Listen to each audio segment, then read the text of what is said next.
Le pays vient de changer de rythme, que cela soit la cacophonie des voitures et les embouteillages, les parents avec les enfants vers l'école, car oui, c'est la rentrée scolaire. Et tout ce qui environne cela a été impulsé. Après la torpeur estivale, c'est la rentrée politique où le gouvernement reprend la parole, trace une feuille de route et redonne au pays le sens de la marche collective. Autrement dit, elle est l'équivalent d'un lever de rideau sur la scène nationale. La rentrée politique ne crée pas le décor, mais elle révèle les acteurs, annonce l'intrigue et donne au public un avant-goût des épreuves et des espérances à venir. Parce que la rentrée politique n'est pas qu'une formalité, elle condense en quelques heures les lignes de force d'une année entière, que cela soit la hiérarchie des priorités, comme la crise climatique, l'urgence sociale, défis régionaux, ambitions diplomatiques. Elle est aussi le signal envoyé aux partenaires extérieurs, investisseurs, institutions internationales et alliés scrutent ces discours pour savoir où se dirige la nation.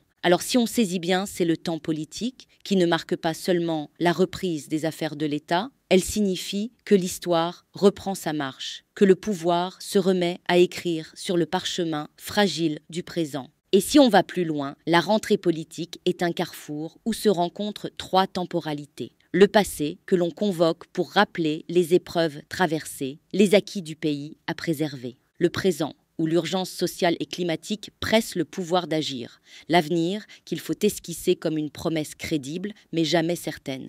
Ainsi, chaque rentrée politique est une méditation sur le temps. Elle révèle que gouverner, c'est moins dominer l'instant que tisser ensemble mémoire et horizon. C'est ainsi que la rentrée politique de cette année s'est inscrite. Mais le moment le plus marquant a été le discours présidentiel qui donnait le ton, le cap.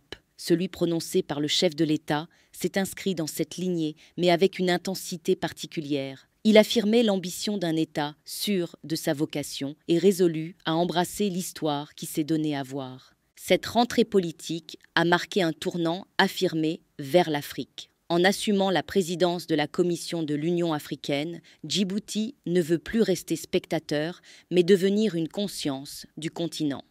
Le discours du chef de l'État s'est distingué par une clarté inhabituelle, notamment sur la Palestine, où Djibouti s'est positionné comme défenseur résolu des opprimés.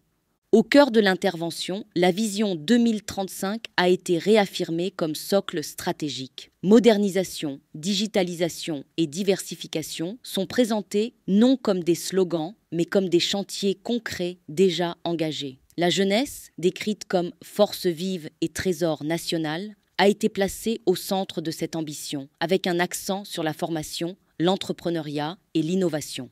Enfin, la question climatique a été abordée comme un défi à transformer en opportunité par des politiques de résilience et d'adaptation. Alors, en global, ce discours n'a pas été une simple formalité. Il a exprimé une volonté claire, faire de Djibouti un acteur continental, fidèle à ses convictions,